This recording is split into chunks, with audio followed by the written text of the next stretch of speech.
주시는 하나님의 말씀은 열왕기하 23장에서 25장까지 말씀입니다. 22장에서 요시야 왕은 훌다 선지자의 예언을 듣고 백성의 운명에 대해 슬퍼하지도 않았지만 그렇다고 무시하지도 않았습니다. 3절 말씀을 우리 함께 읽겠습니다. 왕이 단 위에 서서 여호와의 앞에서 언약을 세우되 마음을 다하고 뜻을 다하여 여호와께 순종하고 그의 계명과 법도와 율례를 지켜 이 책에 기록된 이 언약의 말씀을 이루게 하리라 하매 백성이 다 그 언약을 따르기로 하니라. 아멘. 예언을 들은 직후 요시야 왕이 보인 행동은 바로 언약을 세우는 것, 하나님과의 언약을 갱신하는 것이었습니다. 요시야 왕은 하나님과의 언약의 질서를 회복하고 종교적 또는 그리고 정치적인 개혁의 기초를 사용하였습니다. 23장에는 보내고 모으고 올라가고 말씀을 읽고 서고 언약을 세우는 등의 동사들이 나타납니다. 이러한 동사는 하나님의 말씀에 지체 없이 순종하는 요시야 왕의 모습을 나타내주고 있는 것입니다. 언약 갱신을 위해 모인 사람들은 모든 백성들로서 모든 장로, 모든 유다와 모든 예루살렘 거민, 모든 제사장들, 선지자들을 포함한 것으로 개혁의 철저함을 모든 이스라엘 백성들이 참여함으로 개혁의 철저한 것을 강조하고 있습니다. 이런 언약의 갱신이 된 이후 요시야는 종교 개혁에 착수하기 시작합니다. 4절에서 요시야의 명령으로 시작하여 개혁이 끝난 후 요시야가 예루살렘으로 돌아오므로 이 모든 종교 개혁이 마무리되고 있습니다. 이 23장은 또한 요시야 왕을 주어로 하여 개혁을 박진감 있게 전개시키는 모습 또한 볼 수가 있습니다. 성전과 예루살렘을 시작하여 유다와 북이스라엘 지역으로 확장되는 모습을 또한 볼 수가 있습니다. 요시야 왕의 개혁은 모든 우상과 이방신과 관련된 성물을 불태워 가루로 빻아 유다 지경으로 옮겨지게 됩니다. 이것은 매우 철저하게 진행되어지는 모습을 또한 볼 수가 있습니다. 이러한 종교개혁의 마지막은 유월절 준수로 마무리가 되어집니다.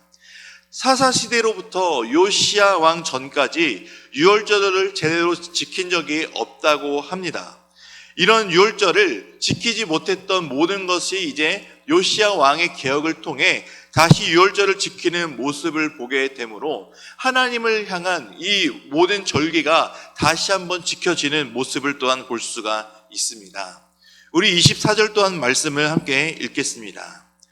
요시야가 또 유다 땅과 예루살렘에 보이는 신접한 자와 점쟁이와 드라빈과 우상과 모든 가정한 것을 제거하였으니 이는 대제사장 힐기야가 여호와의 성전에서 발견한 책에 기록된 율법의 말씀을 이루려 함이라. 아멘. 이 24절은 요시야의 개혁을 요약하면서 이 요시야가 개혁한 핵심을 다시 한번 강조하며 종교개혁이 마무리되어지는 모습을 보게 됩니다. 개혁은 철저히 말씀으로부터 시작됩니다. 요시야 왕도 율법책이 발견되기 전까지 개혁을 시도할 생각을 하지 못하였습니다. 그러나 하나님의 선하신 방법으로 발견된 율법책으로 인해 개혁을 시작할 수 있게 된 것입니다. 말씀에 대한 철저한 순종을 통해 개혁이 이루어지는 것처럼 우리의 삶도 말씀으로 돌아가며 하나님의 말씀을 순종하며 또 하나님의 말씀대로 살아가는 삶을 통해 우리의 삶이 하나님께서 원하시는 삶으로 개혁될 수 있다는 것을 기억하시기 바랍니다. 우리의 삶이 개혁을 위해서는 오직 하나님의 말씀으로 돌아가고 하나님의 말씀을 순종하는 것, 이것밖에 없습니다. 우리의 삶을 말씀으로 돌아가며 말씀에 기준하여 우리의 삶 또한 개혁이 일어나기를 주님의 이름으로 축복합니다. 24장과 25장입니다. 이 두 장에서는 유다의 마지막 시기에 등장하는 왕들이 나오며 유다 땅에 일어나는 마지막 일들, 그리고 바벨론으로 포로로 잡혀가는 장면들이 기록되어 있습니다. 요시야 왕 이후로 남유다가 멸망하기까지 총 4명의 왕들이 등장합니다. 여호아스, 여호야김, 여호야긴, 시드기야 왕, 이 4명의 왕입니다. 여호아스와 여호야김 그리고 마지막 왕인 시드기야는 요시야 왕의 아들이고, 여호야긴은 요시야의 손자 중 유일하게 왕으로 등극한 사람입니다.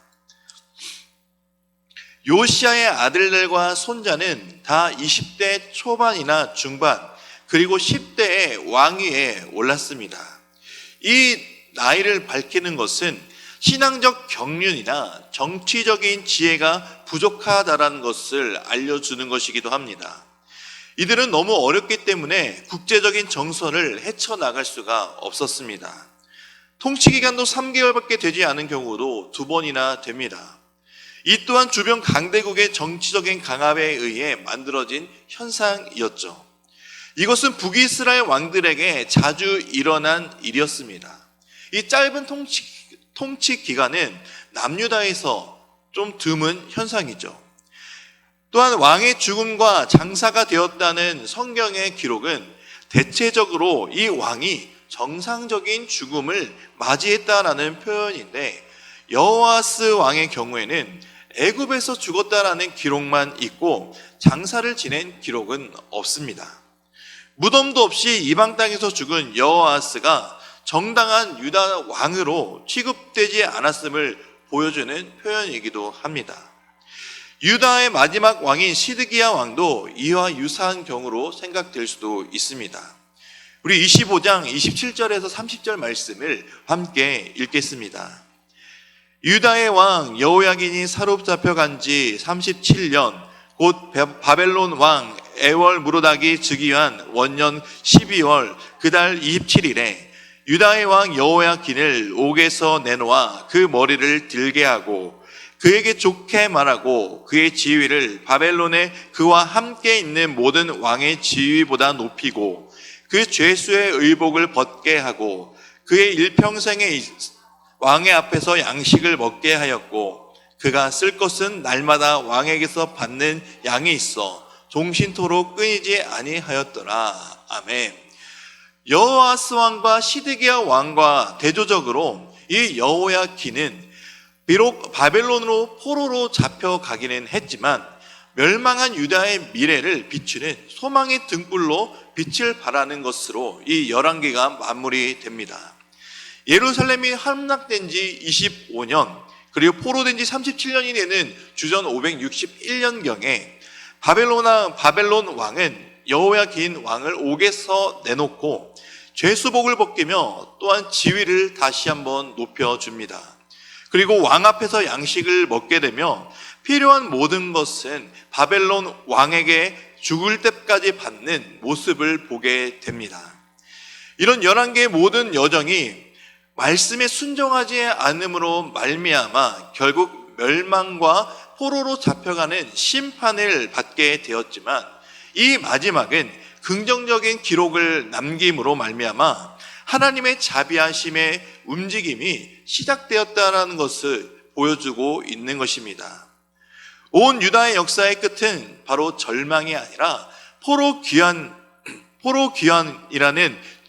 포로귀환이 증명하고 보여준 것 같이 이스라엘을 포함한 하나님의 나라는 결국 하나님의 뜻과 약속이 수만 가지의 어려움을 극복하고 이루어 가시는 하나님의 역사임이 드러나는 것입니다.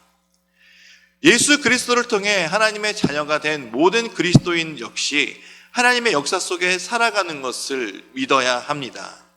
우리의 삶 또한 하나님께서 이끌어 가시고 하나님께서 인도하시고 하나님께서 주관하신다는 사실, 이것은 의심할 수 없는 여지없는 확실한 사실입니다.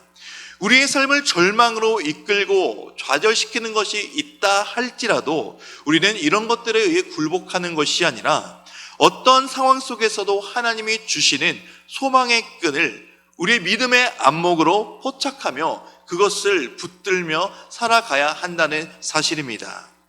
바로 하나님은 우리에게 절망이 아닌 소망을 주시는 분이시기 때문입니다. 그 소망은 바로 예수 그리스도를 통해 우리에게 주셨습니다. 죄로 인해 죽을 수밖에 없는 우리를 죄에서 건져주신 예수 그리스도의 십자가의 그 구원의 사랑이 바로 그 소망의 증거입니다. 우리는 이 소망을 붙잡고 살아가는 삶이 되어야 합니다. 삶의 어떠한 순간에도, 어떠한 어려움 순간에도 우리와 함께 하시는 예수 그리스도의 인도하심, 하나님의 사랑을 바라보며 살아가시기를 주님의 이름으로 축복합니다. 이제 말씀을 듣겠습니다. 열왕기하 23장에서 25장의 말씀을 경청하실 때 우리에게 말씀하시는 하나님의 음성을 들으시기 바랍니다. 주의 말씀은 내 발의 등이요 내 길의 빛이니이다.